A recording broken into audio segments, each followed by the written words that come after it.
Bom dia a todos, muita alegria. Estamos dando início a mais uma das palestras dos painéis de Beneficência, deste Seminário Internacional de Direito Atual, o sexto SINDA, que está ocorrendo aqui na Faculdade de Direito de Ribeirão Preto, Universidade de São Paulo, nesses dias 26 a 28 de março.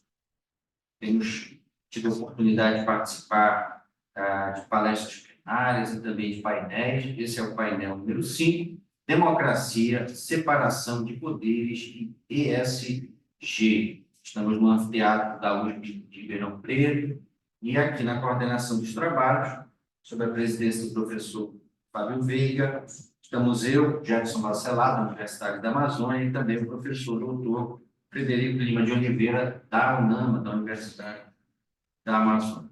Temos aqui um conjunto de textos e resumos que foram encaminhados à análise, que agora serão apresentados pelos seus autores e também coautores. O primeiro texto que nós vamos chamar para apresentação é do Natan Gomes Pereira do Nascimento. Natan, por favor.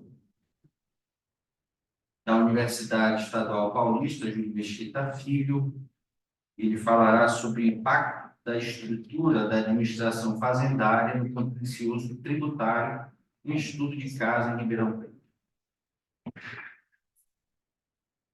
Tempo ajustado, antecipado com todos os participantes, é de 10 minutos. Nós vamos ficar fazendo aqui o controle. Quando faltar um minuto, nós informamos aqueles que estavam fazendo a apresentação. Natan, por favor. Bom dia, professor.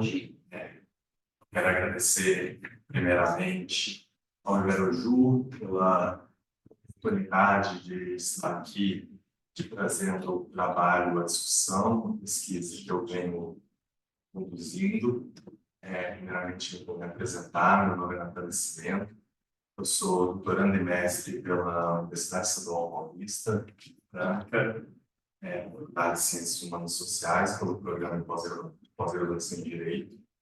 Sou também procurador do município aqui de Ribeirão Preto, e por isso a familiaridade e a proximidade da temática, e também o que justifica o recorte espacial dessa minha pesquisa.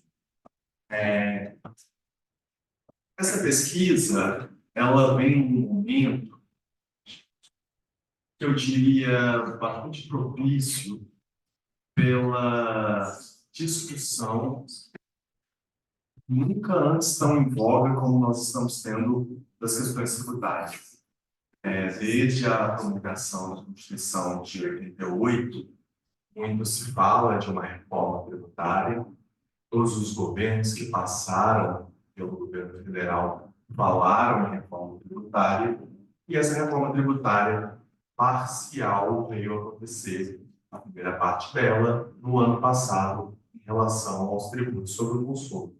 Então, a gente ainda precisa fazer uma reforma na tributação sobre a renda, uma reforma na tributação do patrimônio, mas uma primeira parte, que é a reforma da tributação sobre o consumo, foi efetivada. Porém, quando a gente acompanha essas discussões sobre a reforma tributária,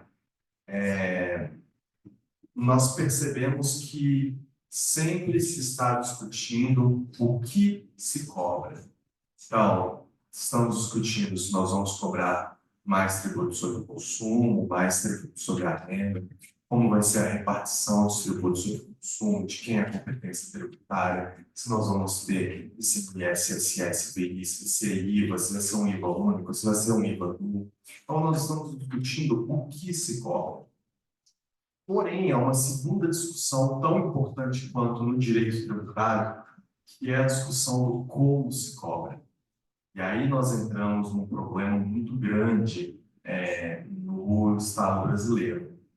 Nós temos hoje, numa visão macro, um contencioso tributário altíssimo, um volume de contencioso tributário, tanto administrativo quanto judicial, que é extremamente representativo tanto em números quantitativos, quanto em números relativos ao valor e também à quantidade de processos.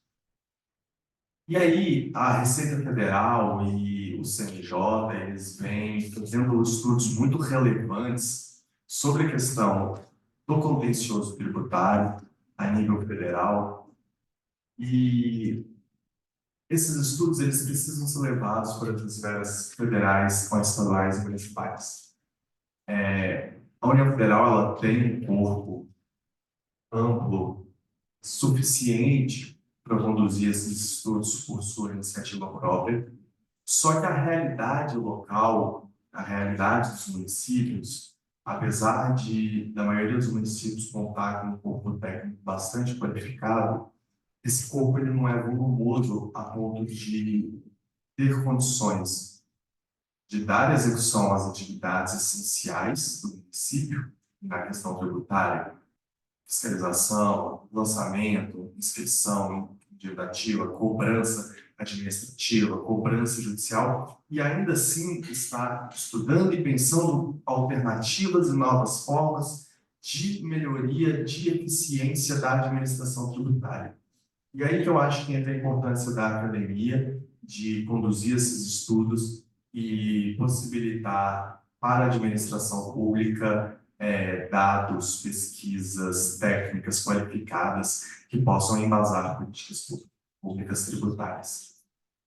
Partindo desse ponto, dessa justificativa, onde é meu locus de atuação, que é no município de Ribeirão Preto, eu passei a estudar a estrutura do contencioso, a estrutura da administração fazendária em Ribeirão Preto, para compreender o alto volume do contencioso administrativo e do contencioso judicial.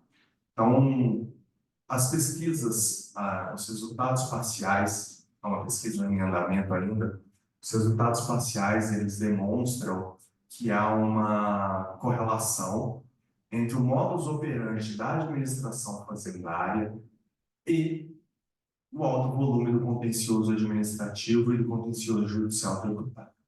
Os primeiros dados mostram que, em Ribeirão Preto, o estoque de dívida ativa ajuizado está chegando em R$ 1 bilhão. E as falhas na administração tributária, nos procedimentos de fiscalização, lançamento e contencioso administrativo, redundam nesse grande número, nesse grande estoque, nas duas searas, tanto na seara administrativa quanto na seara judicial. Então, essa pesquisa, para a tecnicidade, ela vai se iniciar de uma pesquisa teórica, em que vai ser feita uma revisão da literatura especializada para entender as questões macro da administração fazendária e do contencioso tributário. E aí, a gente parte para uma pesquisa, uma segunda parte da pesquisa, que é uma pesquisa notadamente empírica. E aí, nós vamos analisar dados, primeiramente a legislação municipal, e aí vamos entender quais são os institutos jurídicos que são existentes e aplicados em Ribeirão Preto. E aí nós vamos partir também para uma pesquisa com levantamento de dados, tanto pela Secretaria Municipal da Fazenda, quanto pelo Tribunal de Justiça do Estado de São Paulo, especificamente as várias instituições fiscais da comarca de Ribeirão Preto, para fazer um diagnóstico do volume de tributário, do volume de contencioso tributário em Ribeirão Preto. Nossas primeiras pesquisas mostraram que a ausência de um Conselho Administrativo de Recursos Fiscais eleva a litigiosidade em Ribeirão Preto. Então, a baixa resolução dos conflitos tributários na seara administrativa e a ausência de celeridade nas resoluções desse problema implica um elevado volume de contencioso tributário, tanto em embargos de execução fiscal, quanto também em ações anulatórias, ações declaratórias de inexistência de relação jurídica tributária. A ausência de previsão de um programa de cooperative compliance, que é uma das tendências modernas da administração tributária, que é trazer o contribuinte para dentro da administração tributária e compreender como que o cidadão contribuinte pode, junto com a administração tributária, efetivar o lançamento, o pagamento do tempestivo dos tributos, e outros institutos jurídicos, como um programa de transação tributária, que ainda não existe no programa no município de Ribeirão Preto, um núcleo de prevenção de litígios tributários a partir de uma câmara de conciliação, uma câmara de mediação, em grandes casos, inclusive, uma câmara de arbitragem tributária, dentro de todos os desafios e peculiaridades da arbitragem que ela traz. Então, as conclusões iniciais, elas são amplas, elas incluem a identificação de padrões que indicam a influência de uma desestruturação da administração fazendária no aumento do contencioso tributário. E aí, com esse estudo, com o andamento do estudo e com a conclusão do estudo, nós pretendemos avaliar a eficiência das medidas já adotadas pela administração fazendária para lidar com o contencioso tributário, buscando identificar, primeiro, boas práticas e áreas de oportunidade de aprimoramento. Então, além de preencher uma lacuna na literatura acadêmica quanto à questão do contencioso tributário na esfera municipal, nós procuramos também oferecer subsídios práticos para a implementação de medidas efetivas de gestão fiscal. Então, a proposta ela visa não somente diagnosticar os desafios enfrentados, como também apresentar as potencialidades para otimizar a estrutura da administração fazendária em Ribeirão Preto. Com isso, a gente não apenas reduz o volume do contencioso tributário, mas também aprimora a cobrança do crédito tributário, melhora o ambiente de negócio em Ribeirão Preto e eleva a arrecadação municipal por meio das receitas tributárias. Muito obrigado pela oportunidade de estar aqui apresentando esse trabalho e pela atenção de todos que coloca à disposição. Nós aqui agradecemos, Natan. Daqui a pouco, quem sabe na parte final, nós faremos as anotações e o diálogo possível para potencializar essa sua pesquisa. Mas muito obrigado. Convidamos, então, Rayane, Lucas, Rita e o nosso presidente, Fábio da Silveira Veiga, para apresentarem agora, ela da Universidade do Estado de Minas Gerais e da Universidade Lusófona, Porto e também de Lisboa, sobre o tema responsabilidade ambiental da empresa diante de incidentes decorrentes do rompimento de barragens, uma análise considerando os princípios da função social e da preservação empresarial. Obrigado, professor José. Então, cumprimentá-lo por dizer a minha, também o professor Frederico, nossos moderadores. Prazer estar com vocês, comentando sobre esse trabalho que a Rayane pesquisa há muito tempo, e eu também pesquiso na área de direito empresarial, responsabilidade das empresas no âmbito ambiental, um dos temas, uma das linhas que eu pesquiso em Portugal, que é um pouco diferente aqui. No final da tarefa de hoje, do evento, eu vou dar uma conferência sobre esse tema mais específico da Europa. Mas comentando esse trabalho que a Rayane tem pesquisado, e eu acompanho ela desde 2022, quando ela esteve no Porto fazendo intercâmbio, né, de estudantes, ainda como aluna de graduação, agora já é graduada.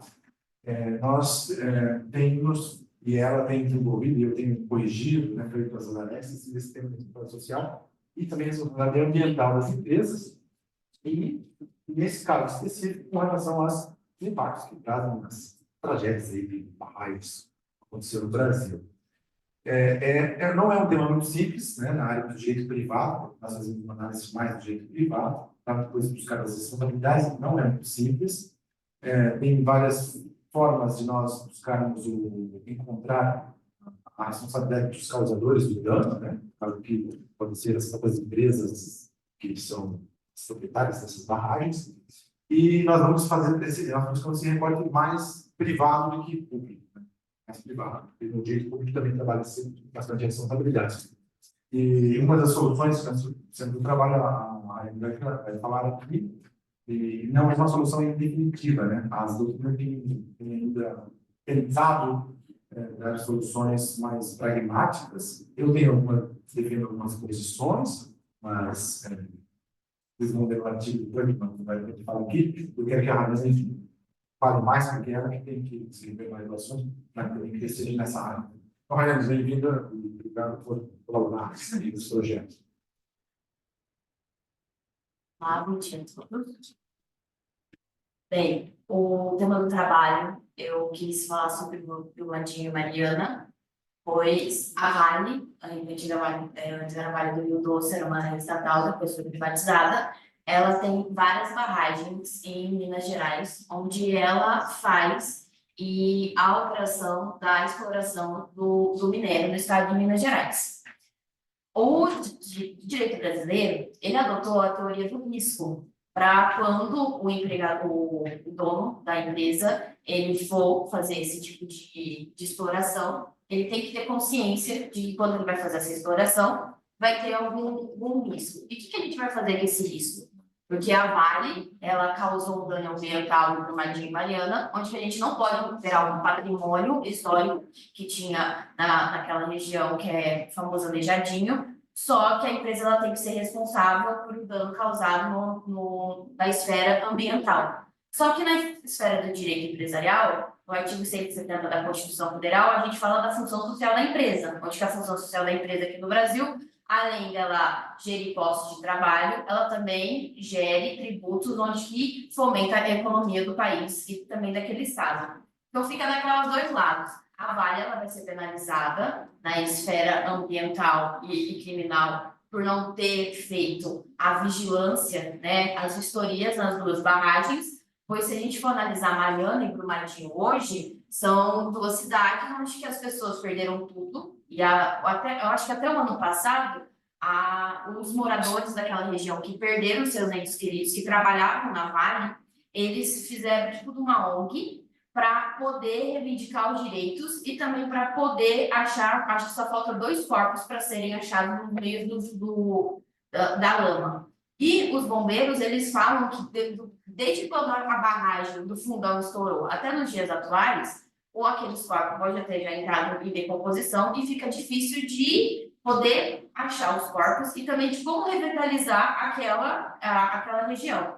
Porque da barragem do Fundão, os dejetos, mesmo sendo perante as NBRs que existem no Brasil vigente, eles poderiam ter dado uma contaminação, mas essa contaminação quem sofreu foi os pescadores do Espírito Santo, que está ali perto do Espírito Santo, que caiu no lençol freático, e eles também perderam sua fonte de sustento, né, da pesca artesanal. E como que fica a Vale nisso? A Vale ela vai responder, ela vai pagar, né, o fundo de preservação ambiental. Só que tem um professor que ele defende, agora eu não vou lembrar o nome dele, que ele fala que o fundo ambiental de 2025 já foi usado em 2024 e não deu nem para poder restaurar as áreas impactadas. Então fica naquelas duas funções. A Vale ela tem a obrigação de ser penalizada pelo dano causado no ambiente, mas e como que ficam os postos de trabalho? Como que fica as pessoas ainda que trabalham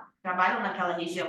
Porque, querendo ou não, mesmo contaminando o meio ambiente, a gente tem que ver que a Vale, ela abrange um posto de trabalho muito grande no estado de Minas Gerais. Não só em Minas Gerais, mas também em outros estados. E como que fica a função social daquela empresa? A função social daquela empresa pode ser impactada pelos danos causados no meio ambiente. A teoria do risco, ela foi, no Brasil, ela foi tirada um pouco do CDC, né? Do Código do Consumidor, né? Falou assim que a empresa vai ter que se responsabilizar pelo risco do produto que ela leva para o consumidor. Eu penso que a Vale também ela se responsabilizou, porque perante as investigações, não é para colocar isso em 15 páginas, faltava a investigação da parte do Estado também. O Estado que eu falo não é só a União, mas o Estado de Minas Gerais, que aquela barragem ela atingiu o seu limite mínimo, Só que ao invés deles entrarem em estado de alerta, eles continuou a depositar dejetos lá. Então, eles assumiram um risco. Eles assumiram um risco de que, olha, a gente sabe que isso uma hora vai poder causar danos, mas ninguém sabe quando vai causar um dano, né, no meio ambiente. Mas o que a gente vai fazer depois desse dano? Então, assim, como que a gente vai gerar depois desse dano? Ela está pagando aluguel, né? Foi uma medida feita pela justiça para pagar o aluguel daquelas pessoas que moravam naquela determinada região. Além disso, eu não sei, acho que foi em Mariana, que foi a segunda barragem que estourou da Vale, como perdeu muito patrimônio histórico, falou assim, então isso ainda está sendo discutido, falou assim, se vai dar para recuperar as obras de Aleijadinho ou não, falou assim, como que vai ficar? Porque era uma região extremamente turística e tinha pessoas que até quando a barragem estourou, estava com as reservas da pousada, falou assim, até dezembro fechada, falou assim, para as pessoas poderem ir fomentar o turismo na cidade. A doutrina brasileira e principalmente o judiciário ainda não chegaram num ponto falando assim, olha, isso vai acontecer com a empresa responsável por crimes ambientais. O que eles fazem? Eles pagam uma multa, isso vai para o depósito, né, falou assim, da reserva para corrigir danos ambientais. Esse valor é usado, só que o que está acontecendo? O valor não dá para restaurar todas as áreas. Então, assim, até hoje o Brumadinho e Mariana continua lá, e a gente fica nesse impasse. A justiça está fazendo a sua parte, mas o que a gente vai fazer com o resto? A empresa vai fechar para poder fechar postos de trabalho e poder diminuir os impactos ambientais. Então, são três mundos e um mundo só que a gente precisa equilibrar. Obrigada. Só para finalizar, né, a descrição da Rayane, dentro do artigo que é escrito e revisado, a lei teoria do risco fala um pouco da consideração da atividade jurídica, porque é um tema no Brasil bem. Eu acho que o judiciário abusa dessa doutrina, né, que virou lei. No Brasil, vamos lugar no mundo que é uma doutrina que virou lei. O Brasil tornou essa doutrina jurisprudencial uma lei. E eu tenho uma crítica pessoal, mas, claro, eu vejo muito meus orientantes com liberdade de pensamento, inclusive aqui a Lara, né, eu posso doutorado dela em Portugal, ela tem a posição dela, e eu só vou administrando a ciência. Eu não influencio nos pensamentos dos orientantes. Mas, cara, quando vocês forem ler algum artigo meu, eu tenho uma posição mais, às vezes, um pouco mais conservadora, alguns planos, porque eu prezo muito pela segurança jurídica. Mas eu gosto muito de orientar alunos que têm esse interesse por temas e querem aprofundar o tema. Isso é muito importante para nós debatermos qualquer assunto de interesse acadêmico. Muito obrigado. Muito obrigado. Eu queria apenas agradecer a Rayane, né, por todo o suporte que tem dado ao evento todo, tá acompanhando e auxiliando nas questões da organização. Obrigado, Rayane. Obrigado também, professor.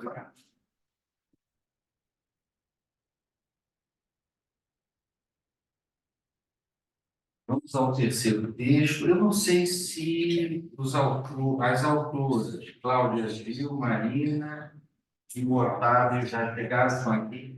Querem apresentar, já que eram os textos introdutórios, são dois textos. Chamar então a Cláudia Gil Mendonça, Marina Sato Catari e o Otávio Rezende, se estiver. O Otávio não veio. São da FADISP e da Unesp. Primeiro texto trata de idoso como consumidor virtual hipervulnerável, e o segundo texto sobre a manifestação negativa de vontade como fator determinante para o não reconhecimento da paternidade pós-morte. Fiquem à vontade, então, vocês podem usar os 20 minutos que quiserem, tá bom?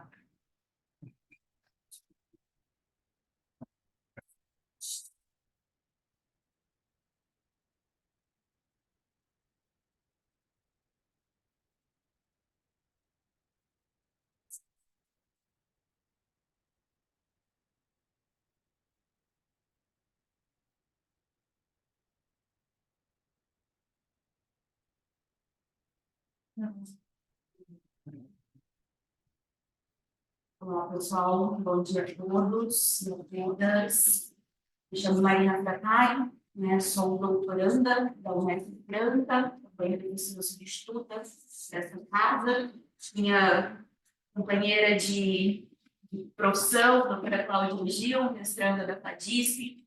A gente vem apresentar hoje para vocês um tema, né, que para nós é muito importante, faz parte das nossas pesquisas acadêmicas, também da nossa vida profissional, que é sobre a hipervulnerabilidade do idoso no contrato de consumo, quando este contrato é virtual, né? O CDC, ele caracteriza o consumidor como uma figura vulnerável, isso para nós não é segredo, com base, perdão, nos princípios da dignidade da pessoa humana e da solidariedade social. Isso porque, né, a igualdade jurídica, ela tem um entendimento de que é relativizada para os que não são fornecedores do CDC, mas o conceito de vulnerabilidade que o CDC traz, ele acaba se tornando insuficiente para tutelar algumas parcelas, algumas classes, né, de consumidores. E isso porque, pessoal, é necessário que a gente considere hoje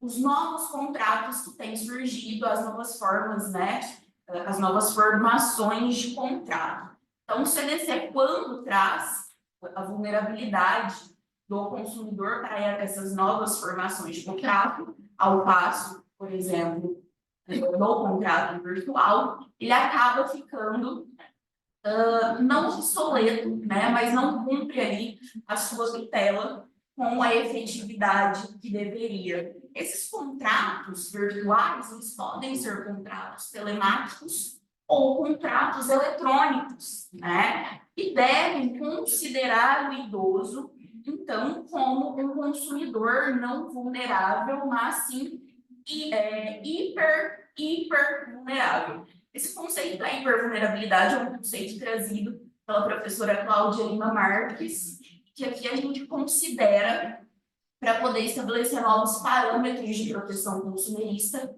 quando esses contratos são, então, virtuais. Sobre isso, Cláudia Gil vai tecer as suas considerações. Bom dia a todos, bom dia ainda, né? Idoso. Por que o idoso é considerado, então, hipervulnerável à luz do CDC?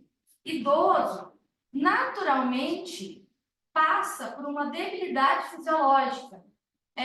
Todos nós envelheceremos, todos nós perderemos nossas capacidades físicas, muitas vezes psíquicas. Claro que não ao extremo, uns envelhecem melhores que outros.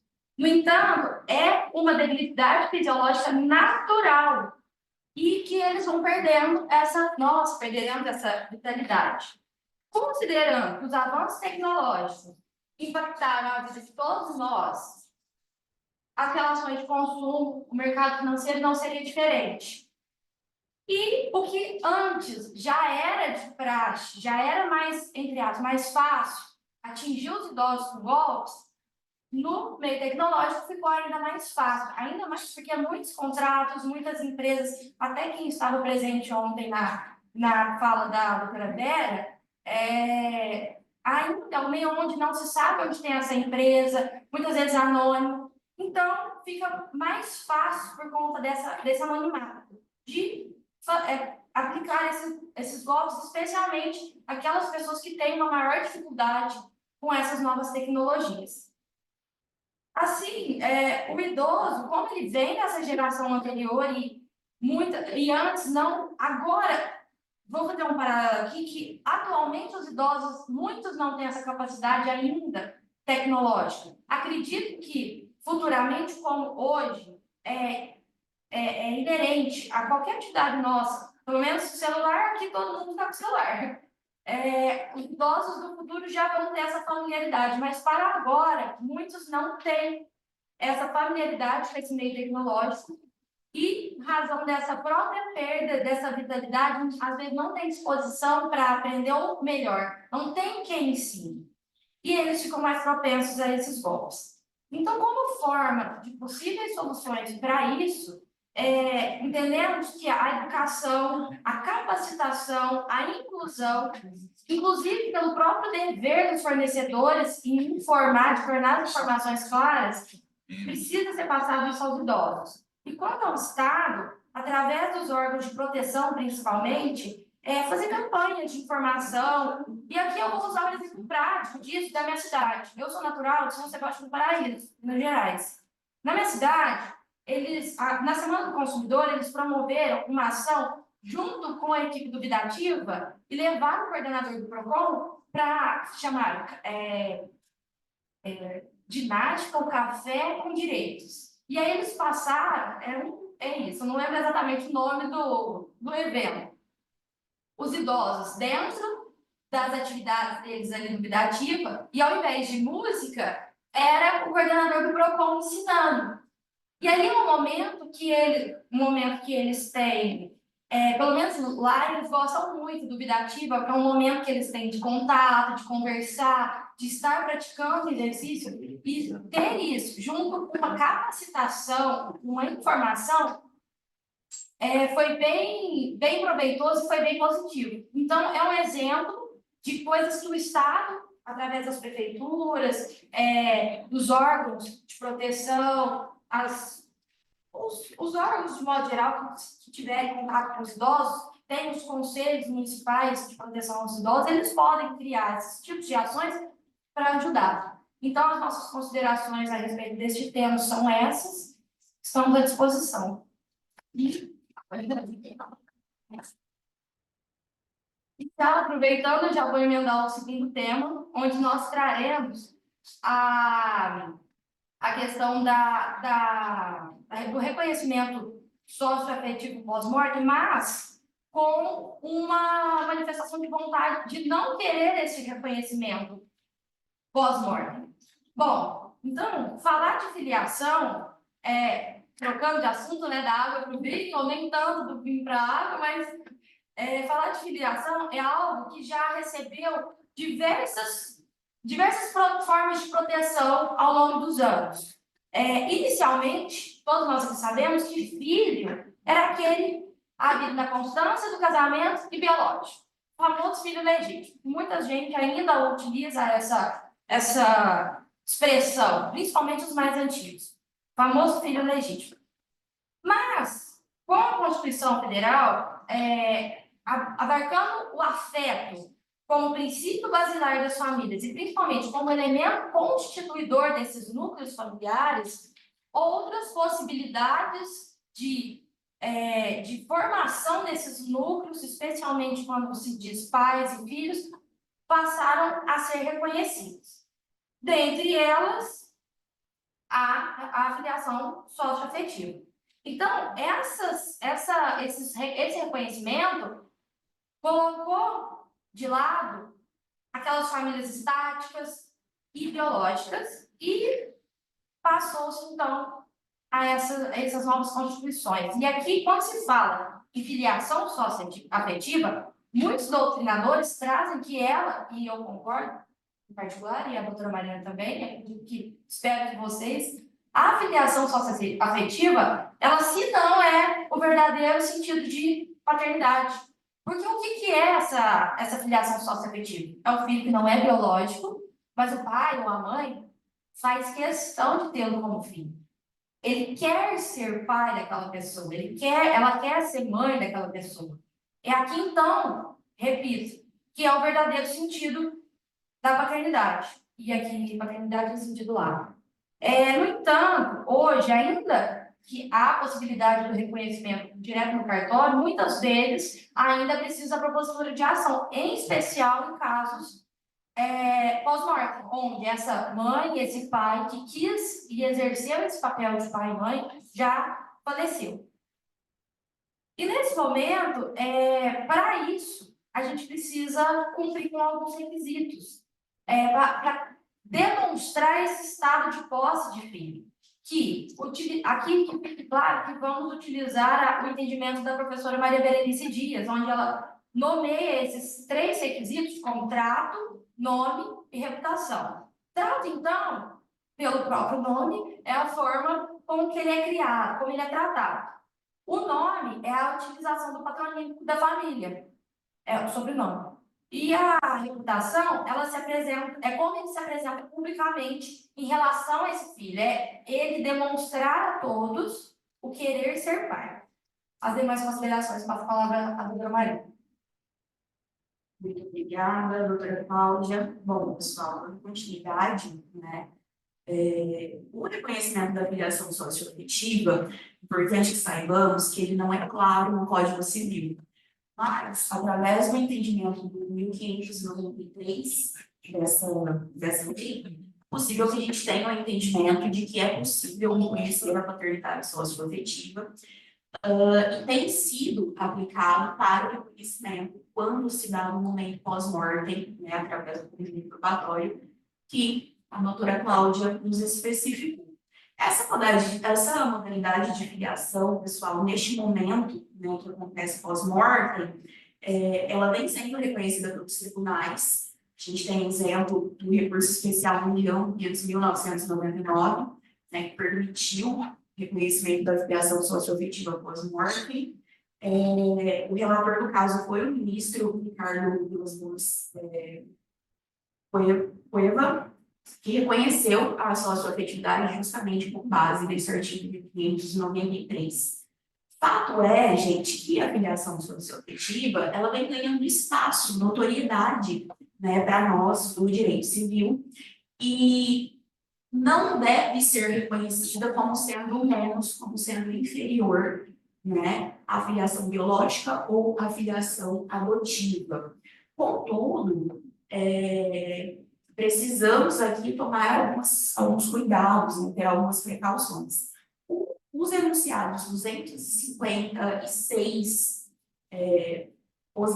ou 256 da terceira jornada de direito civil, exemplifica justamente a possibilidade de reconhecimento dessa filiação socioafetiva pós-mortem, mas a autora Maria Berenice Dias, ela traz para nós, sobre o tema, né, acrescentando aí seus esforços ao tema, que não precisa de uma manifestação de vontade expressa para que se reconheça esse direito de filiação socioafetiva pós-morte, tá? Mas, e aqui o cerne do nosso trabalho, né?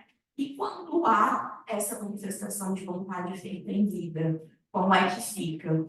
Porque o reconhecimento da filiação socioafetiva pós-morte não se trata de uma presunção, como a doutora Cláudia disse para nós, temos requisitos aqui que precisam ser cumpridos, né? Então, no direito civil, temos alguns documentos que podem ser usados para essa manifestação, exemplo de um testamento, de uma escritura pública, o próprio codicilo, né, que há dúvidas em relação a isso, mas parte doutrinária fala que é possível estabelecer questões existenciais no codicilo. Isso porque, pessoal, nós acreditamos, né, e aqui a doutora Cláudia, o Otávio também não pôde estar presente aqui conosco, mas é autor deste trabalho, a gente parte do entendimento que, para caracterizar uma relação paterno-filial socioafetiva, além de ficar caracterizado a posse do estado de filho, tá? E essa posse, né, repito, a gente precisa do tratamento, a gente precisa do nome, a gente precisa da reputação, né? Obrigada. Da reputação, enfim, mas a intenção de ser pai, a intenção de ser mãe, né, se notória, se clara, ela precisa ser considerada para este reconhecimento. Não se presume uma paternidade socioafetiva quando não se tem a intenção, porque isso feriria um dos baluartes, né, que é o tratus, o tratamento desta relação paterna, entre aspas, né? E aqui eu faço adendo de que não se terá uma relação paterno-filial. Há controvérsia em relação a esse assunto, a gente tem dois enunciados, do Conselho Federal de Justiça, que são os enunciados, né, justo que eu citei, 256, e também 519. Então, é um assunto para nós ainda controverso, mas partimos do preceito de que se tem uma manifestação expressa de vontade desta possível mãe ou pai socioafetivos em um pedido pós-mortem, o reconhecimento não deve acontecer, porque a manifestação da vontade diz respeito à autonomia privada e é um princípio que gira em torno da dignidade desses sujeitos. E aqui a gente não teria, então, um embate de princípios, né? Já que não se trata de uma presunção de paternidade. Mas, no mais, é isso. Agradeço a todos os ouvintes, professores, organizadores da banca. Muito obrigada pela atenção de todos. Obrigado, Cláudio. Obrigado, Marina. Ambas as apresentações muito bem feitas.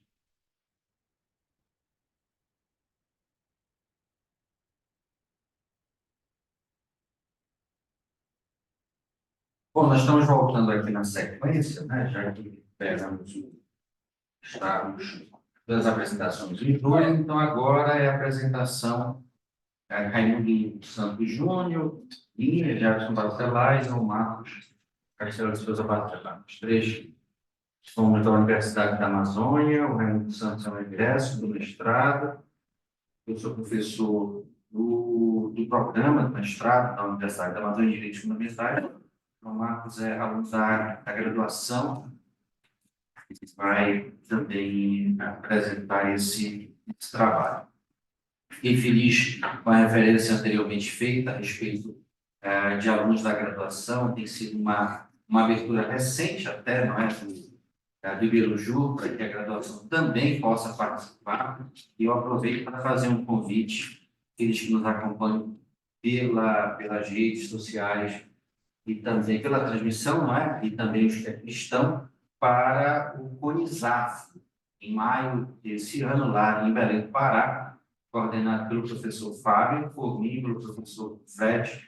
Nós estaremos discutindo lá questões, obviamente, relativas ao meio ambiente, sempre em eventos preparativos para a COP 30, que acontecerá no ano que vem, lá em Belém. Então, nós teremos muita alegria em recebê-los, seja presencialmente, seja também através da participação online. Bom, o tema aqui desse trabalho é a teoria do direito penal do inimigo e o Estado democrático de direito. Já disse que nós três estamos vinculados à Universidade da Amazônia, mais uma vez agradecendo ao Iberuju por essa oportunidade, também à Faculdade de Direito da Universidade de São Paulo, aqui em Ribeirão Preto, que tão gentilmente nos recepcionando nesse evento. O tema foi inicialmente trabalhado pelo Raimundo Santos Júnior, né? É muito parecido com a abordagem que nós apresentamos anteriormente. Ele iniciou a pesquisa e houve uma percepção de que ela teria encerrado, né? Ou seja, de que os objetivos desse enfrentamento já teriam sido concluídos. E aí, eventos recentes, não é? Movimentos recentes, contemporâneos do direito brasileiro acabaram dizendo, não, ainda tem coisa para pesquisar. E aí é nesse contexto que o João Marcos entrou na pesquisa, né? Então, é uma pesquisa que está sendo retomada, e ele fará, então, a apresentação agora dos principais pontos desse trabalho, né? Dessa pesquisa que está em curso, e no finalzinho, o tempo que restar, eu acrescento alguma coisa. Bom dia a todos e a todas. Meu nome é João Marcos Castelo de Souza Barcelar. Como dito anteriormente, sou acadêmico de Direito da Universidade da Amazônia. É uma honra muito grande estar aqui pensando no trabalho pela primeira vez e entrando nessa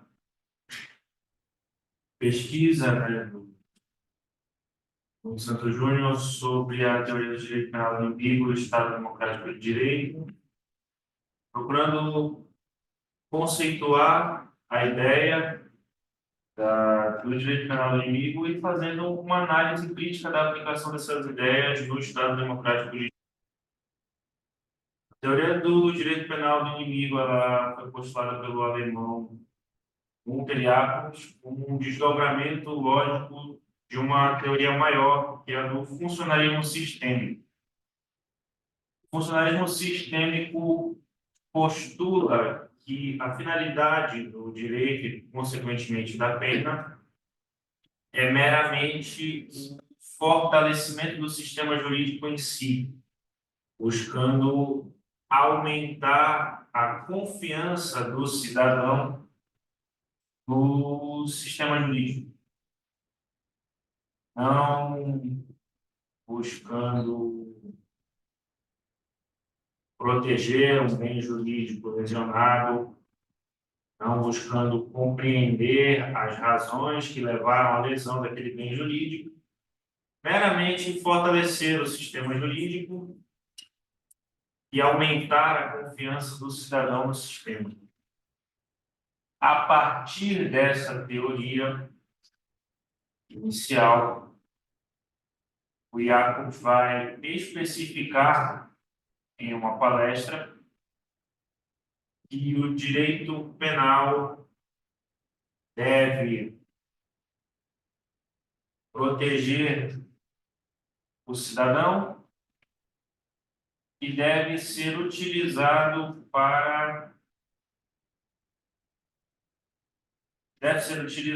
de maneira a punir os inimigos do direito. Pessoas que se rebelaram contra o ordenamento jurídico, há um ponto em que elas não devem receber o mesmo tratamento dos cidadãos. Jacobs vai postular que não é correto que o direito penal seja aplicado da mesma forma para as pessoas que são inimigas do direito. E dentro de um Estado democrático de direito, nós entendemos nesse estágio da nossa pesquisa, que esses princípios do direito penal do inimigo estão em contradição com o Estado Democrático de Direito, em contradição com o direito penal mínimo, com o direito penal garantista, com o direito penal como última ratio, que é o que normalmente se aprende como função prerrogativa do direito penal. Porém, a influência do direito penal no inimigo, tanto como uma filosofia pessoal, quanto como, a partir disso, o impacto no ordenamento jurídico brasileiro é sentido até hoje.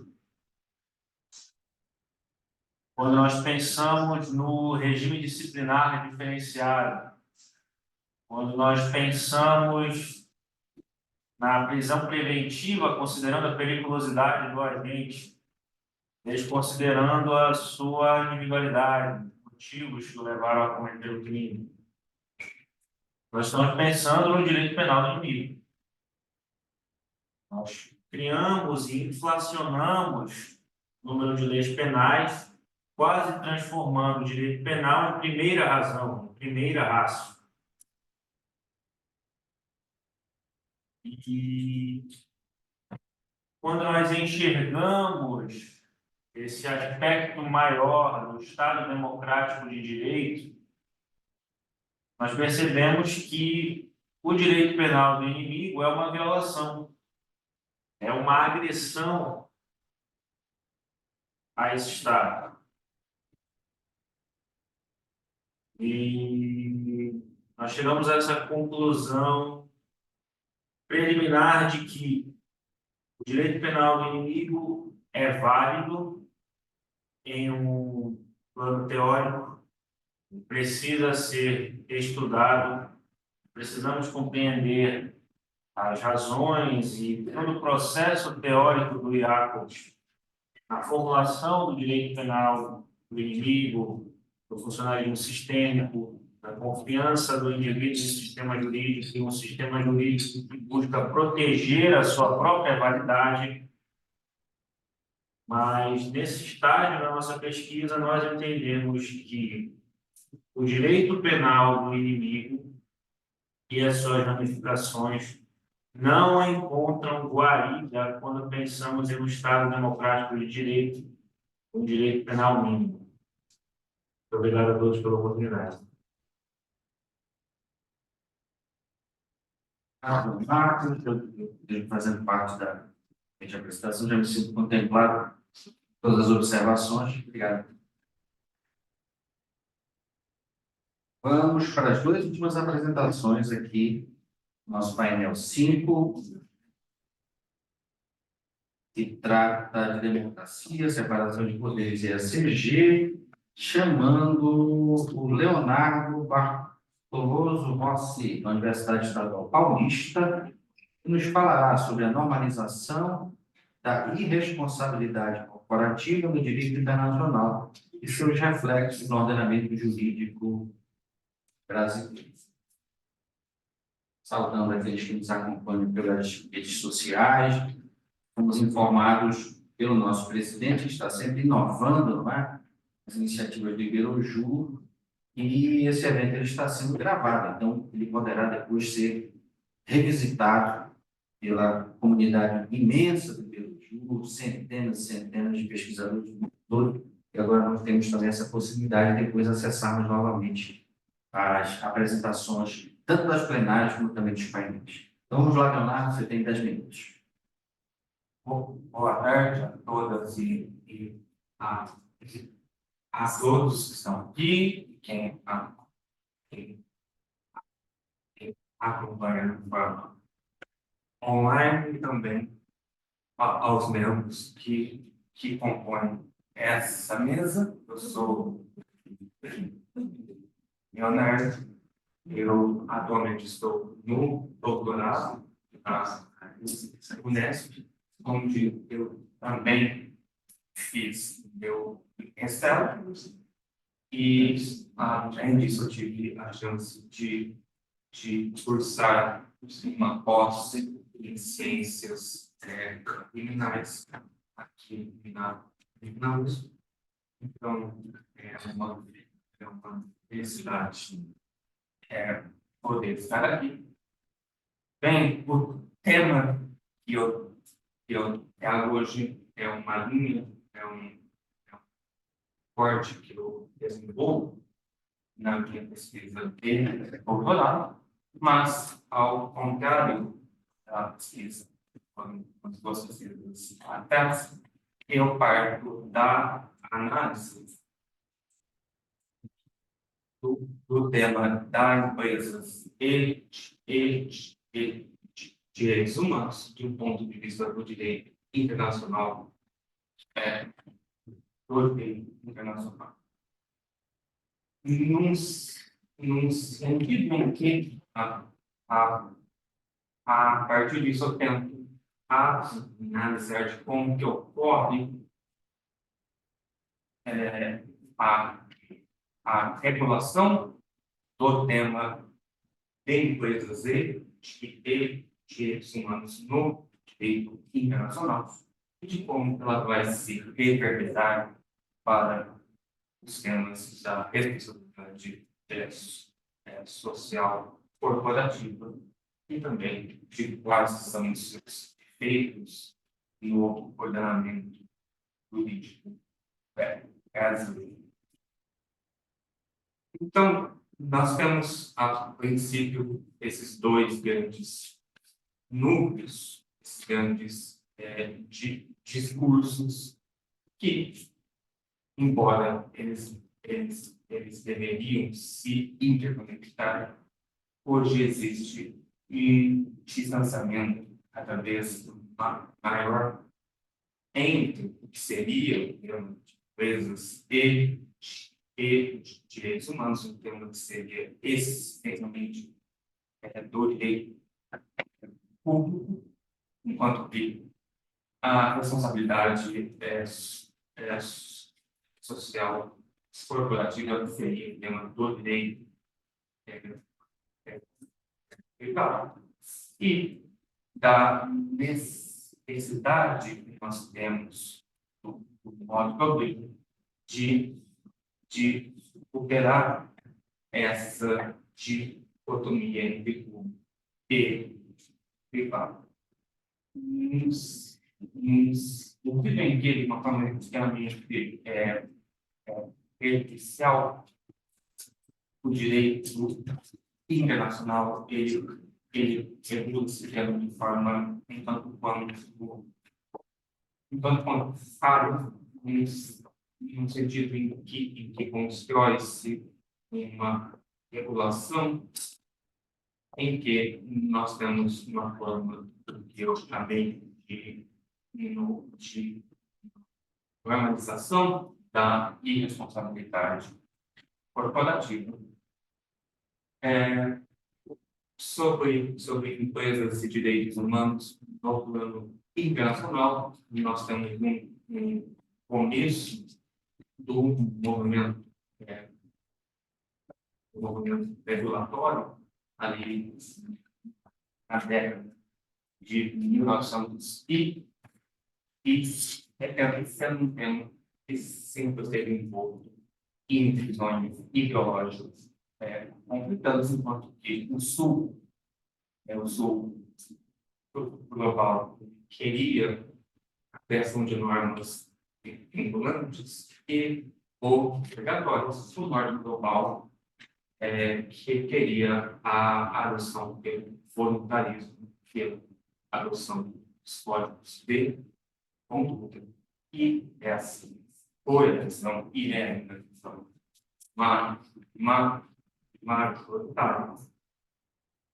No sentido em que, no direito internacional, nós temos hoje apontos, 4 documentos principais do tema, 2 do final da década de 70, que são as diretrizes para as empresas multinacionais da OCDE e também as diretrizes para empresas multinacionais da OIT. E, após isso, o tema definido quanto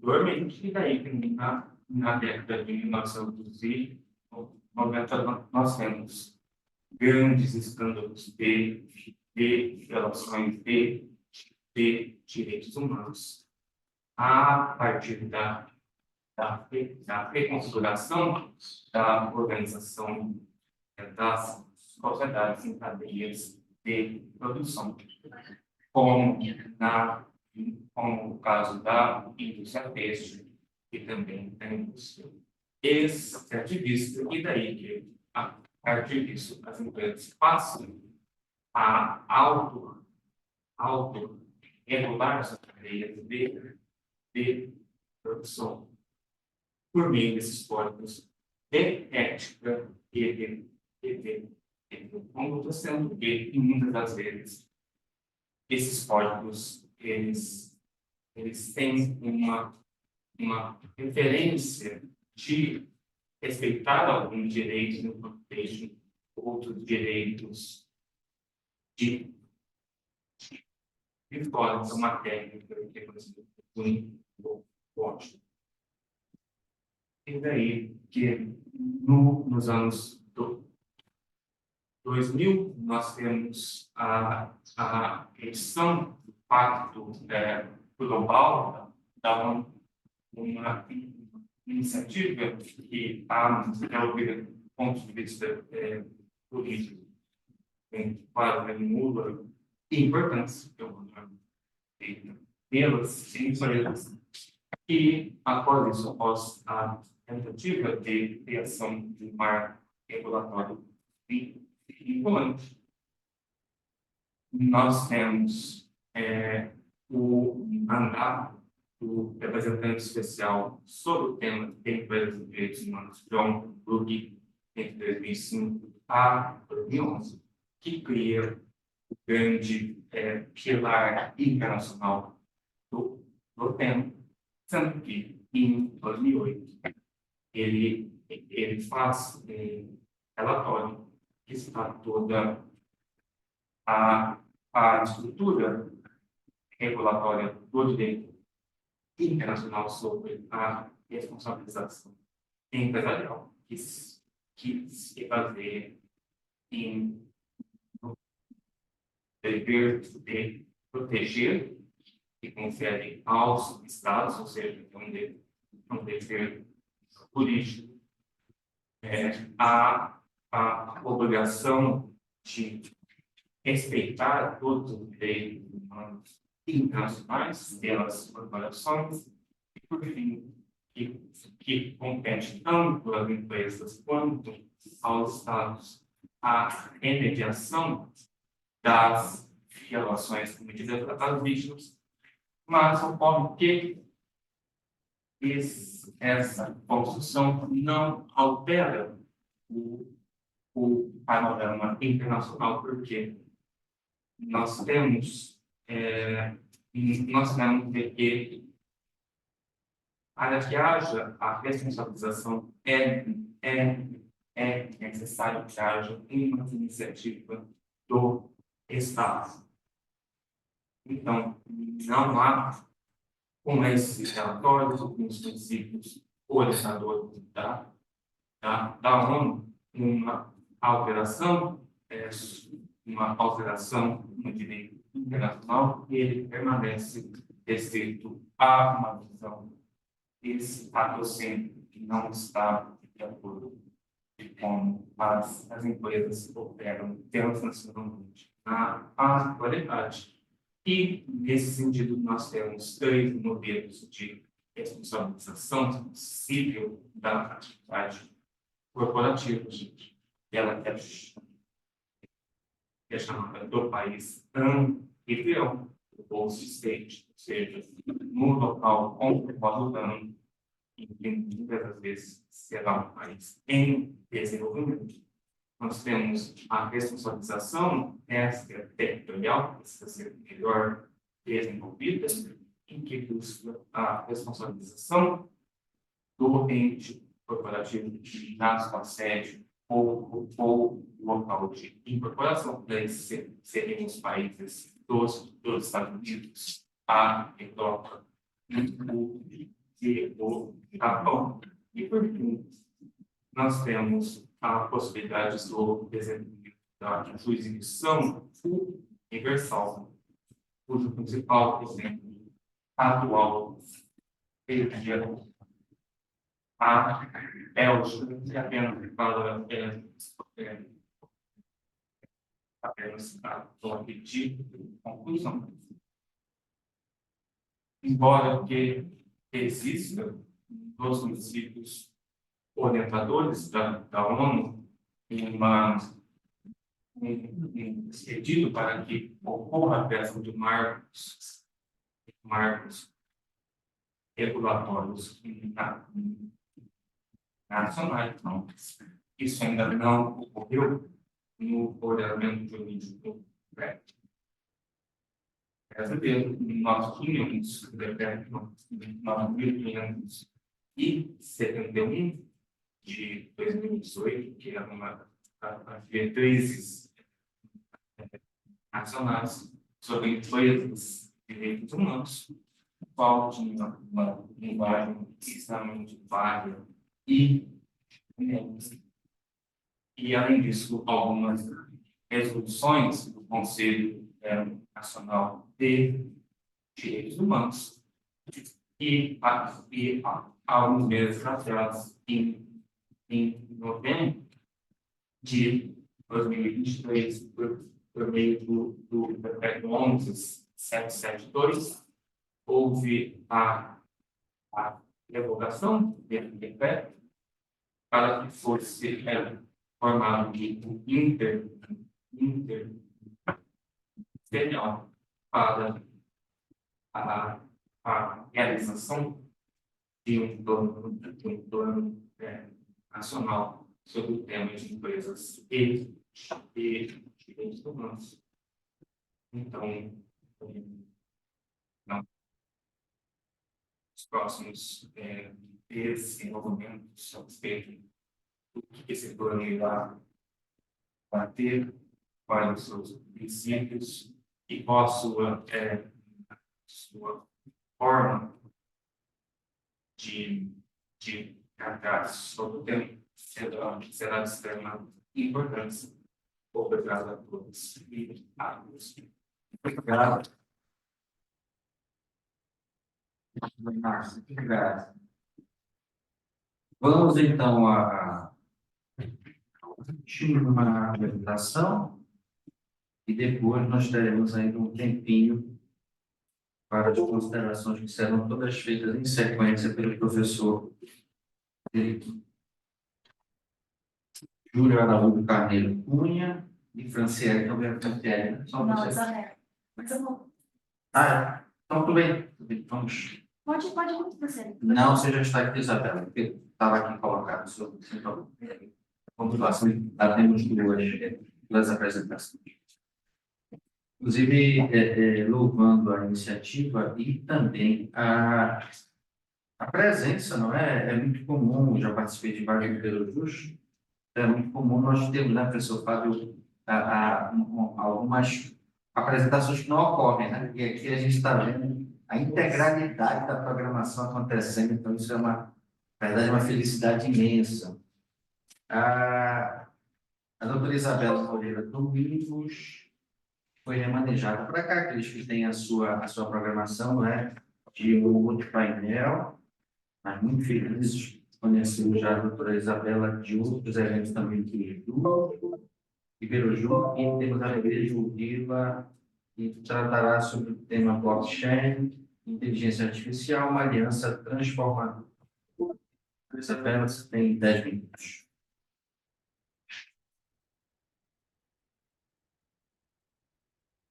Bom dia a todos.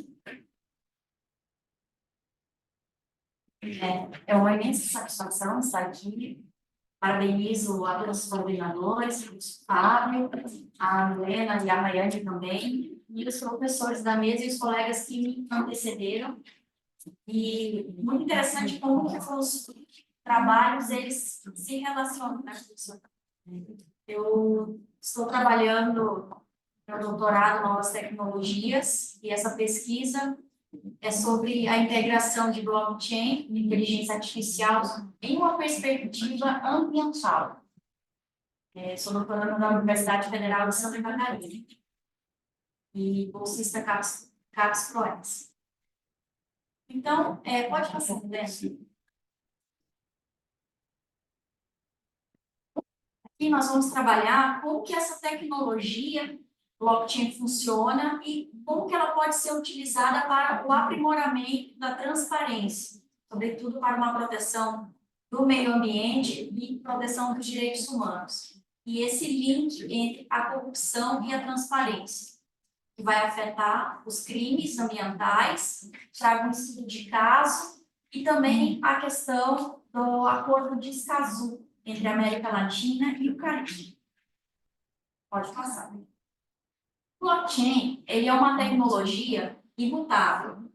Então, ele é muito importante que ele vai trazer toda a questão das transações entre o Bitcoin, entre o ambiente privado, para promover uma descentralização dessas novas tecnologias e facilitar o acesso do mercado. Também, por que o poder público não poderia se valer dessas novas tecnologias também para o aprimoramento do poder público, aumentando a transparência e a participação cidadã?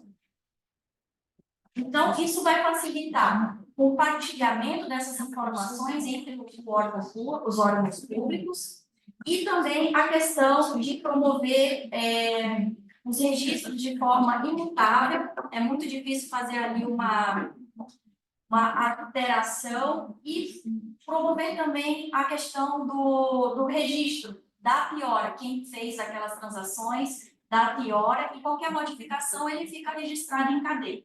Então, blockchain seria cada operação em uma caixinha e é possível você fazer essa visualização em cadeia. Então, isso pode estar aberto para o cidadão fazer o controle social, como também para os órgãos públicos. Eles são diferentes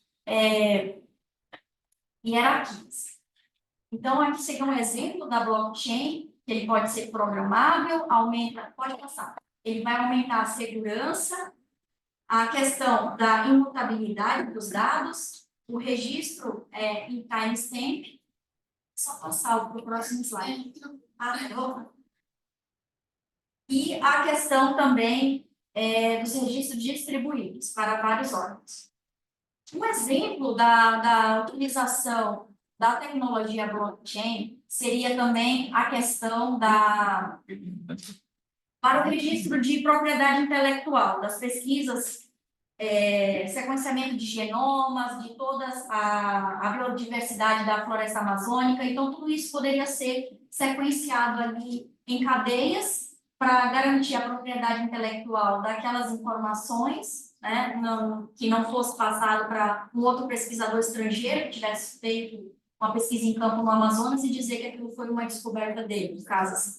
Poderia ficar tudo registrado, então isso facilitaria até uma auditoria e um compartilhamento para universidades e órgãos públicos. Outro ponto também, em relação à questão da blockchain, seria aquele slide dos crimes ambientais. Isso. É o controle da corrupção, pode passar. Existe um link dessa falta de transparência da administração pública dos contratos e também da questão nessa relação público-privada para criar um ambiente de corrupção, um ambiente propício. Então, com essa questão da facilitação dos contratos e o próprio controle social, poderia, né, aumentar a transparência na administração pública e proteger direitos humanos, né? Sobretudo a questão da proteção ambiental, porque, pode passar, os mais afetados são sempre a população em situação de vulnerabilidade. Aqui eu trago a questão da Vale S.A., do acidente, né, tanto de Brumadinho como Mariana, e apesar da empresa ter informado que tinha um compliance para o controle dos riscos, esse compliance ele acabou sendo inefetivo e tinha muitas irregularidades, desde a questão do licenciamento, uma falha no monitoramento, uma falha de análise dos impactos ambientais, porque essa comunidade ela queria estar em alerta que qualquer risco de rompimento de barragem eles seriam os primeiros a serem afetados. Então, e o impacto ambiental, que muitas vezes é muito difícil recompor a área, né? Então, causa danos aí nocivos à comunidade de difícil reversão. Pode passar. E como eu falei, os mais afetados são a população de vulnerabilidade que precisa desses recursos naturais para a sua subsistência. E também toda a atividade socioeconômica da região que é afetada. Pode passar. Então, essa questão da blockchain, ela vai ter essa preocupação dos registros, dos contratos na relação público-privada, da administração pública, os efeitos que isso vai ser para a população vulnerável, né? Apresentar também uma maior participação do cidadão para que ele tenha acesso, para que ele possa também ter um poder de voz, então uma democracia participativa, porque essas pessoas não conhecem sobre os riscos e sobre os seus direitos, elas também não conseguem demandar. Então, isso seria os pontos importantes para passar. E, finalizando, quando nós vamos trazer a questão do acordo de Escazú, que é entre a América Latina e o Caribe, justamente é para promover uma maior transparência, né? Uma maior participação entre os povos originários, os seus interesses, pode passar. E como isso acaba os afetando, então o acordo de Escazú é entre a América Latina e o Caribe, e se for, busca promover uma maior transparência internacional também, porque essas políticas públicas de sustentabilidade, elas têm que ter uma cooperação internacional da América Latina também e de países europeus para o cumprimento da Agenda 2030.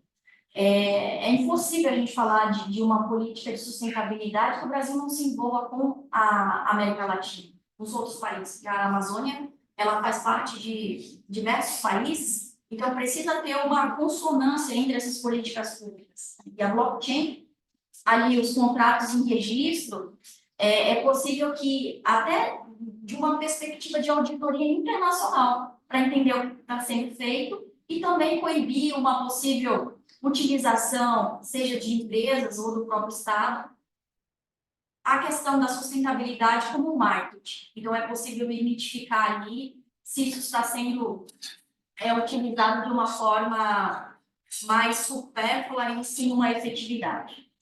Tudo isso é em busca da proteção dos direitos humanos, né, entendendo o meio ambiente como um direito humano, de bem comum a todos, né, e concluindo, pode passar para a última slide, isso.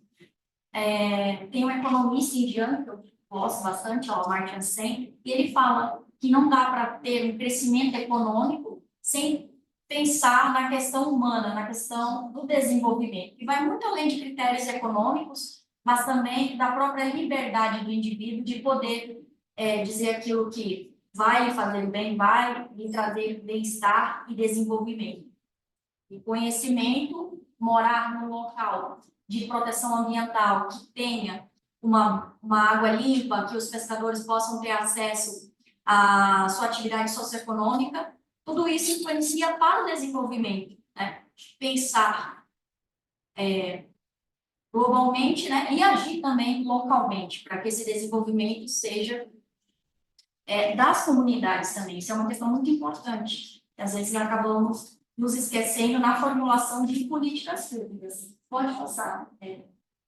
Muito obrigada a todos. O meu contato, qualquer dúvida, podem me perguntar por e-mail.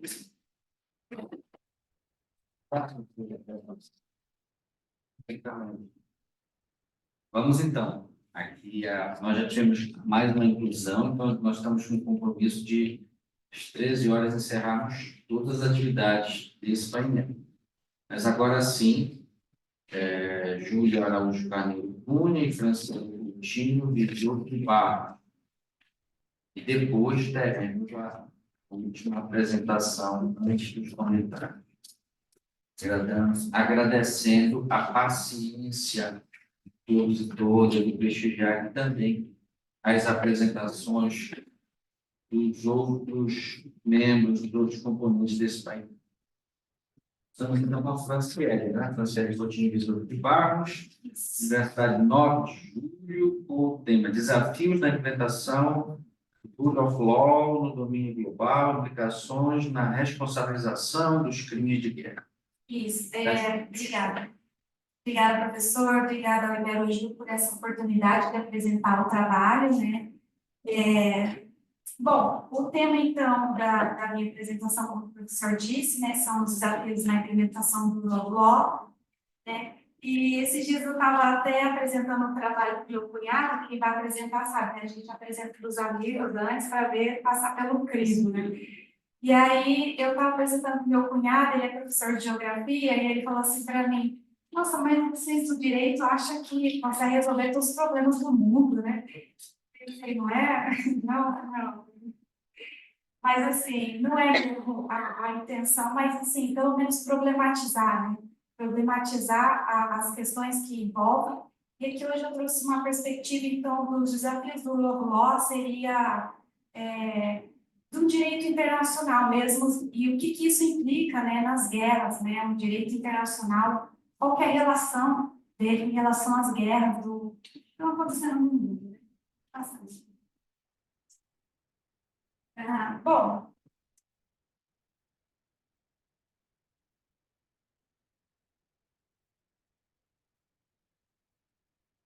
volta só um minuto. Queria só comentar essa foto com vocês.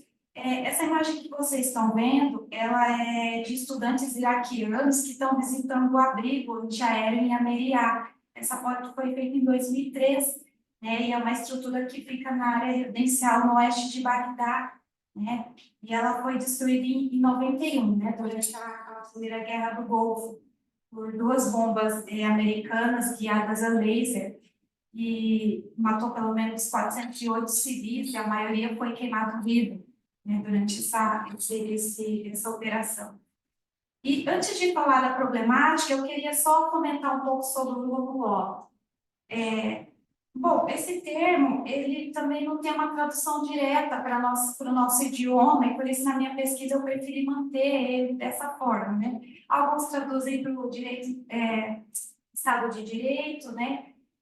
Ou também governo do direito, ou governo da lei, né? Então, não tem uma tradução direta. E o próprio conceito dele também já é um desafio, porque ainda estamos se construindo uma concepção de um novo law. E na pesquisa também eu não abordo esse conceito, a explicação do conceito,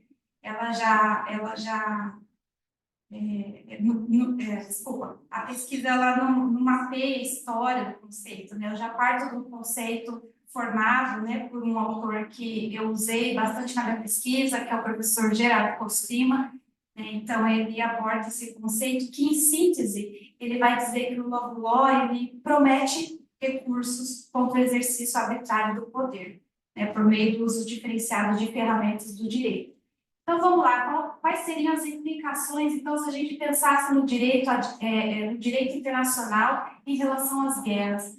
Quais são os desafios, né, para a gente olhar para ele, talvez, como uma solução de problemas, né? Então, diante da importância das ferramentas do law, principalmente no tocante à responsabilização de países que promovem as guerras, o que proporcionou esse trabalho foi, então, quais são esses desafios, né, a nível global, de um direito a nível global, de direito internacional, quais são os desafios, e quais que seriam o reflexo em contextos de guerra, né, dessa implicação, dessa construção ainda de um direito internacional, né?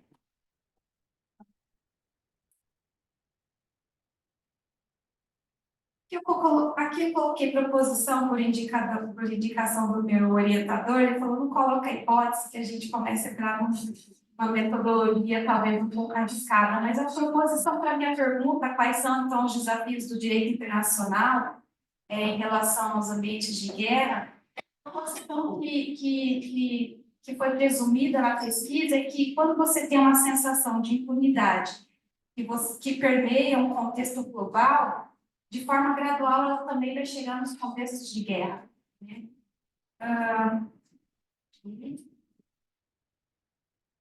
A justificativa da minha pesquisa é porque, sim, a guerra ela é uma realidade histórico, social e inevitável. A gente sempre esteve, sempre estará em guerra, diversos tipos de guerra, né? E hoje, pelo menos, há 8 guerras acontecendo no país, né? A gente sabe de Israel e Hamas, né? E Ucrânia e Rússia, mas nós temos também guerra da Burkina Faso, Somália, Sudão, Mianmar, tem várias guerras acontecendo no país. Sabe? Os objetivos da minha pesquisa, então, foi explorar os mecanismos de responsabilização em contexto de guerra. E a pergunta que fica é, nós temos responsabilização, de fato, nos contextos de guerra? Então, eu abordei sobre essas responsabilizações. E nós temos leis diretamente intencionadas para os conflitos armados, né? Deixa eu falar. Nós temos o Direito Internacional de Conflitos Armados, o DICA, né? Nós temos leis específicas que vão falar sobre que tipo de armas podem ser usadas nos conflitos de guerra, o tipo de bomba que não pode ser usado, né? Que tem, enfim, tem resultados catastróficos. Então, nós temos leis específicas para o contexto de guerra. Junto ainda, nós temos as convenções de Genebra, né? Nós temos os tratados, né, tudo o que gerou diante da Convenção de Genebra, e junto eu também trago quais são os desafios dessas instituições para apuração de crimes, né? Então, mesmo tendo responsabilização, quais são os desafios para a gente aplicar essas leis? Então, desafios como jurisdição limitada, né? Nem todos os países assinaram os tratados dos tribunais penais. A falta de coleta de evidências também é um desafio, né, para ser aplicada a responsabilização. O regime político do país também é um desafio. A capacidade financeira dos países. Até uma pesquisa, uma dissertação muito interessante que eu encontrei na pesquisa, foi um trabalho, acho que hoje também vai ser falado sobre Ramazira, que eu estava vendo ali na programação, uma pesquisa que eu vi sobre uma dissertação de um mestrado, que falava que a maioria dos casos que foram concluídos pelos tribunais penais internacionais são do continente africano. Então, nós temos pouquíssimos casos concluídos nos tribunais penais internacionais em relação a outros tipos de guerra, né? No tópico 2, eu vou analisar as estruturas sistemáticas dos países de zona de conflito, ou seja, tem uma estrutura e tem características semelhantes dos países que têm um terreno fértil para ter zona de conflito, tem características semelhantes, né? Como, por exemplo, empobrecimento constante em razão das desigualdades econômicas, influências externas de crimes organizados. Então, quando a gente observa, né, essa foi um estudo feito pelo professor Correia, quando a gente analisa as estruturas desse país, a gente vê, bom, aqui você tem esse tipo de estrutura, essas características, então provavelmente vai ser uma zona que ela sempre vai estar em um conflito de guerra.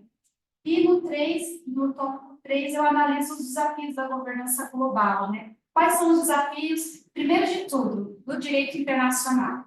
Quais são esses desafios? Um dos desafios que eu coloco é que hoje nós temos personagens do direito internacional que são diferentes dos personagens de há 10 anos atrás, por exemplo. Nós temos personagens hoje no direito internacional que incluem blocos de países, por exemplo, o bloco europeu, o BRICS. Nós temos as principais Big Techs, né, empresas de tecnologia, que hoje também governam o direito internacional, fazem parte, né, eles são personagens no direito internacional. E essas instituições, elas criam leis e elas aplicam as próprias leis. Então, isso também é um desafio para a governança internacional, né, por meio da lei. Sim.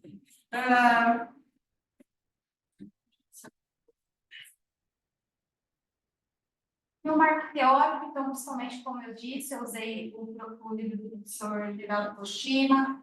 Eu analisei também uma entrevista feita com o Craig Jones, que é um professor sociólogo da Universidade de Newcastle, e ele faz a entrevista com advogados de guerra, né? Ele tem um livro escrito lá, o Lowers, e a gente pensa, bom, se tem um corpo jurídico, então a violência vai atenuar. Não é assim. Pelo contrário, a gente tem ataques realizados com respaldos em lei. Então, um exemplo disso foi a Operação Chumbo Fundido, da ofensiva militar das Forças de Defesa de Israel. Quando eles foram questionados sobre essa ofensiva, né, que matou muitas pessoas, eles falaram, não, a lei que estava em respaldo era uma lei de ocupação dos palestinos de 1948. Então, eles acabam tendo respaldo na lei para fazer os ataques, né? A metodologia de pesquisa, né? A pesquisa bibliográfica, análise documental, hipotético-dedutiva. E a conclusão que chegou à pesquisa foi que, assim, quais são os desafios? Então, de novo, né? Limite de jurisdição dos tribunais, né? Nem todos os tribunais têm alçada para concluir os casos, para julgar, por assinatura de tratados, enfim, N situações. A posição de poder das hiperpotências, né? Hoje a gente sabe que os Estados Unidos é uma hiperpotência bélica, econômica, e que, enfim, né, é utilizado no livro do Correia, o professor Correia fala que os Estados Unidos utilizam o Conselho de Segurança da ONU para legitimizar os ataques, mas só nesses momentos, né? E a falta, então, de prestação de contas, né, no nível global, certamente vai influenciar em zonas de conflito de guerra. É isso, então. Obrigada.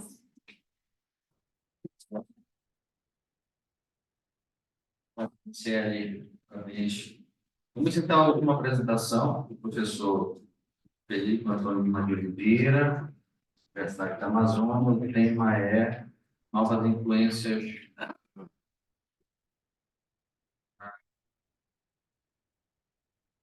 Agora eu não consegui ler minha própria letra. Mas acho que é novas influências do liberalismo político, né? Novas influências do liberalismo político e fins. É isso. Obrigado. Professor Frederico, o senhor tem 10 minutos. Pela programação aqui, colegas e presidente Fábio, eu acredito que nós não teremos a possibilidade dos comentários, mas para seguirmos o horário das 13. Então, o professor Frederico falará os seus 10 minutos e nós já encerraremos para que não haja um efeito dominó influenciando e interferindo nos demais painéis. Vamos lá, então, professor Frederico, 10 minutos. Eu de imediato também vou ser bem pontual. O tema que implica a reflexão de teoria do direito, de filosofia do direito, a gente sabe disso, e também de teoria constitucional. Todas elas estão ligadas no que vem sendo descrito hoje como esses novos padrões dos ordenamentos jurídicos transnacionais, ou multinacionais, ou pós-modernos, se chamam. Existem vários apelidos dos ordenamentos constitucionais. Né? E aí, para chegar neste ponto, eu antes de ir a ele, mas ainda eu lembro meus 5 minutos apenas, por chegar muito mais que isso, vai ser necessário. São de tudo que pude observar, que os colegas, um pouco mais cedo, na condução brilhante do colega Jefferson, antes, eu acho que 2 pontos merecem observação e não é um comentário de todos, são só 2 pontos. Um tem a ver, não é por uma preferência, porque eu sei que foram vários colegas brilhantes, mas um deles eu acho que é uma novidade que envolve os 2 temas, aliás, que foram tratados por 2 colegas, a colega Marina, né, e a colega Cláudia, em 2 temas muito próximos. Mas eu quero trocar em seguinte, de observação dos senhores, os trabalhos da professora Judite Martins, da UPES, e toda a logística já traçada em direito civil por Otto Gieck, em relação à ideia das individualidades, das autonomias, e, portanto, a ideia das personalidades e o começo dessas personalidades civis. Eu acho que isso tem uma inflexão muito grande em que hoje se discute quanto a estes limites, e eu digo mais especificamente em questões como eleitoral, como outras, até que ponto aqueles que não têm plena capacidade podem ou não podem agir e até onde esse agir pode ser inflexionado pelo Estado. Pode haver qualquer tipo de intervenção do Estado nesse sentido. Então, isso aí me parece que tem uma ligação, finalizando os discursos presidentes.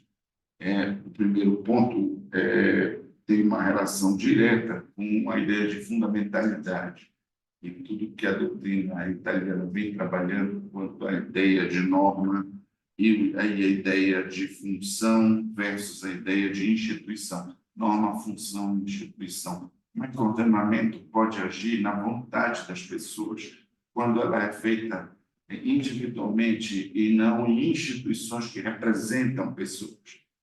Então, existe isso envolve ministérios públicos, isso envolve instituições em geral, essas pessoas que são para capacitar, para representar, para cuidar, ou até mesmo para substituir as tutelas no caso processual. Então, é uma reflexão muito profunda, mas que vai envolver o que é mais importante, resumindo, que é o conteúdo da ideia de fundamentalidade dos italianos. E a outra que eu ia apontar apenas é o trabalho também brilhante de todos, que trabalha a ideia de rule of law e a ideia do que seria hard e do que seria soft law. É outra discussão complicadíssima que hoje se tem, na mesma inflexão. Existem estados possíveis de representação transnacional com efeito de hard law. Isto é uma inflexão complicada, porque foi a mesma que, não vou entrar muito aqui, porque não é o caso, mas vale a pena esse debate para outros artigos. O que aconteceu, por exemplo, com as instituições globais e a ideia de inflexões de vontade que transcendem os ordenamentos. Quando isso acontece, o problema, que é uma dicotomia do direito internacional entre soft e hard law, muito complexa, e quando isso enfrenta a ideia de rule of law, a ideia de tribunal, a ideia de jurisdição internacional, esse é o ponto, nem poucos. Você tem eficácia de decisões internacionais que acabaram tendo muita dificuldade, principalmente direito penal. Você vê, o Brasil, por exemplo, já foi condenado várias vezes, eu não sei até que ponto isso foi executado e até que ponto isso pôde transcender o limite do direito penal. Bem, diretamente, ainda nos 5 minutos, eu acho que tem mais uns 2 ou 3, a ideia do John Fins, que vai trabalhar razoabilidade, equilibrar aqueles que já leram muito, com certeza, Rawls, Lenin também, Habermas, de um lado e do outro, é o debate entre regras e princípios, que em Alex e os demais que seguem a teoria do discurso, a teoria da racionalidade discursiva, vai ponderar isso dentro da normatividade, então, regra e princípio dentro da norma.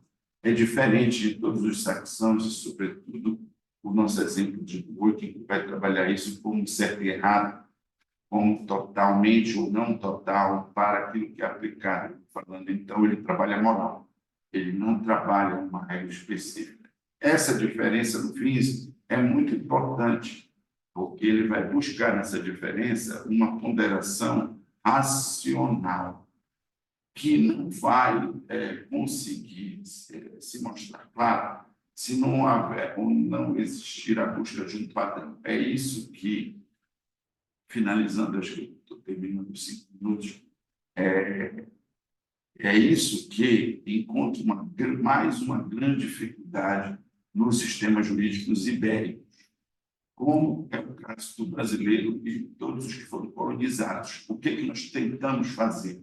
Finalizando, criar lógicas estatutárias, e isto é perigosíssimo, né? Não só dito por mim, a teoria do direito constitucional repete essa mesma coisa chilena, para dizer que quanto mais estatutos do consumidor, estatutos da infância, estatuto do idoso, estatuto... Eu tenho mini-constituições que quebram a integridade, ou buscam dar menos integridade. Quanto menor for a integridade, aumenta a complexidade.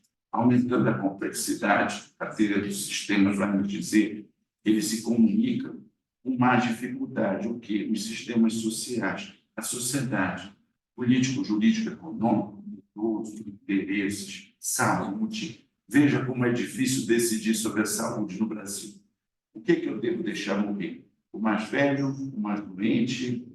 Quem? Ou ninguém? Porque, na verdade, a norma íntegra, se principiológica ou normativa pura e simples, ela tem que ter um mínimo de integridade e eficácia. Esse é o ponto racional de Fins, que vai buscar, entre outros aspectos, noções de conteúdo, até mesmo de crenças, né? Do ponto de vista, qual é o limite da vida e até onde a existência humana deve ser preservada. Esse é um dos vários pontos onde esse debate se aloja. Ou seja, onde que é proporcional, traduzindo, também é racional. Esse é o...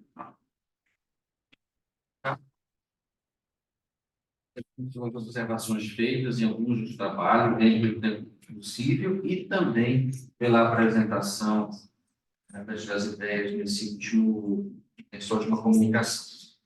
Nós vamos dar para encerrado este painel número 5.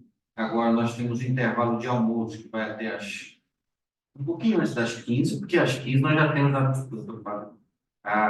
os outros painéis, a partir do painel 9, conforme a nossa programação, 9, 10, 11, e depois os seguintes, já no segundo período da tarde, finalizando às 16 horas, aqui com uma palestra do nosso presidente,